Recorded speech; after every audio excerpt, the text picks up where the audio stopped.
السلام علیکم ورحمۃ اللہ۔ گلوبل اسلامک ایجوکیشن میں خوش آمدید۔ میں ہوں آپ کا ٹیچر محمد عمران غیاث۔ ایک مسلمان کے موت اور قبر کے حوالے سے اسلامی عقائد کیا ہونے چاہیے، آج کی کلاس میں ہم یہی سیکھیں گے۔ تو چلیں شروع کرتے ہیں۔ مولایا صلی وسلم دائما ابدا۔ ہر شخص کی عمر مقرر ہے، نہ اس سے گھٹے نہ بڑھے۔ جب وہ عمر پوری ہو جاتی ہے تو حضرت ملک الموت علیہ الصلاۃ والسلام اس کی جان نکال لیتے ہیں۔ موت کے وقت مرنے والے کے داہنے بائیں جہاں تک نظر جاتی ہے فرشتے ہی فرشتے دکھائی دیتے ہیں۔ مسلمان کے پاس رحمت کے فرشتے، کافر کے پاس عذاب کے۔ مسلمانوں کی روح کو فرشتے عزت کے ساتھ لے جاتے ہیں اور کافروں کی روح کو فرشتے حقارت کے ساتھ لے کر جاتے ہیں۔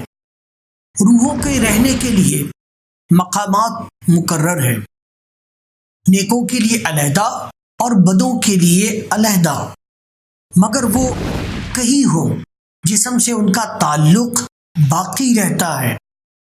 اس کی ایذا سے ان کو ایذا ہوتی ہے، یعنی جسم کو اگر ایذا ہوگی تو روح کو تکلیف ہوتی ہے۔ قبر پر آنے والے کو دیکھتے ہیں، اس کی آواز سنتے ہیں۔ مرنے کے بعد روح کسی دوسرے بدن میں جا کر پھر نہیں پیدا ہوتی، یہ جاہلانہ خیال ہے۔ اسی کو آواگون کہتے ہیں۔ موت یہی ہے کہ روح جسم سے جدا ہو جائے، لیکن جدا ہو کر وہ فنا نہیں ہو جاتی۔ دفن کے بعد قبر مردے کو دباتی ہے۔ جب دفن کرنے والے دفن کر کے واپس ہو جاتے ہیں تو مردہ ان کے جوتوں کی آواز سنتا ہے۔ اس کے بعد دو فرشتے زمین چیرتے آتے ہیں۔ ان کی صورتیں ڈراؤنی، آنکھیں نیلی کالی، ایک کا نام منکر دوسرے کا نکیر ہے۔ وہ مردے کو اٹھا کر بٹھاتے ہیں اور اس سے سوال کرتے ہیں، تیرا رب کون ہے؟ تیرا دین کیا ہے؟ حضور صلی اللہ علیہ وآلہ وسلم کی طرف اشارہ کر کے پوچھتے ہیں، تو ان کے حق میں کیا کہتا تھا؟ مسلمان جواب دیتا ہے، میرا رب اللہ ہے، میرا دین اسلام ہے، یہ اللہ کے رسول ہیں۔ اشہد ان لا الہ الا اللہ وحدہ لا شریک لہ واشہد ان محمدا عبدہ ورسولہ۔ فرشتے کہتے ہیں، ہم جانتے تھے کہ تو یہی جواب دے گا۔ پھر اس کی قبر فراخ اور روشن کر دی جاتی ہے۔ آسمان سے ایک منادی ندا کرتا ہے، میرے بندے نے سچ کہا، اس کے لیے جنتی فرش بچھاؤ، جنتی لباس پہناؤ، جنت کی طرف دروازے کھولو۔ دروازے کھول دیے جاتے ہیں جس سے جنت کی ہوا اور خوشبو آتی رہتی ہے، اور فرشتے اس سے کہتے ہیں کہ اب تو آرام کر۔ کافر ان سوالوں کے جواب نہیں دے سکتا۔ ہر سوال کے جواب میں کہتا ہے، میں نہیں جانتا، میں نہیں جانتا۔ آسمان سے ندا کرنے والا ندا کرتا ہے کہ جھوٹا ہے، اس کے لیے آگ کا بچھونا بچھاؤ، آگ کا لباس پہناؤ اور دوزخ کی طرف کا دروازہ کھول دو۔ اس سے دوزخ کی گرمی اور لپٹ آتی ہے۔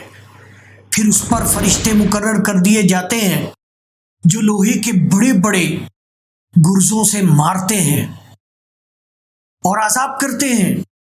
ناظرین محترم، اب موت و قبر کے متعلق اسلامی عقائد کے حوالے سے سوال و جواب سماعت فرمائیں۔ یہ سوال و جواب آپ خصوصی طور پر بچوں کو زبانی یاد کرائیں۔ آواگون کو کون لوگ مانتے ہیں؟ ہندو۔ کیا قبر ہر مردے کو دباتی ہے؟ انبیاء کرام علیہم الصلاۃ والسلام مستثنیٰ ہیں، ان کے سوا سب مسلمانوں کو قبر دباتی ہے اور کافروں کو بھی۔ لیکن مسلمانوں کو دبانا شفقت کے ساتھ ہوتا ہے، جیسے ماں بچے کو سینے سے لگا کر چپٹائے اور کافر کو سختی سے، یہاں تک کہ پسلیاں ادھر سے ادھر ہو جاتی ہیں۔ کیا کچھ لوگ ایسے بھی ہیں جن سے قبر میں سوال نہیں ہوتا؟ ہاں، جن کو حدیث شریف میں مستثنی کیا گیا ہے، جیسے انبیاء علیہ السلام اور جمعۃ المبارک اور رمضان المبارک میں مرنے والے مسلمان۔ قبر میں عذاب فقط کافر پر ہوتا ہے یا مسلمان پر بھی؟ کافر تو عذاب ہی میں رہیں گے، اور بعض مسلمان گناہگار پر عذاب ہوتا ہے۔ مسلمانوں کے صدقات، دعا، تلاوت قرآن اور دوسرے ثواب پہنچانے کے طریقوں سے اس میں تخفیف ہو جاتی ہے، اور اللہ تعالیٰ اپنے کرم سے اس سے عذاب اٹھا دیتا ہے۔ بعض کے نزدیک مسلمان پر سے قبر کا عذاب جمعے کی رات آتے ہی اٹھا دیا جاتا ہے۔ جو مردے دفن نہیں کیے جاتے ان سے بھی سوال ہوتا ہے۔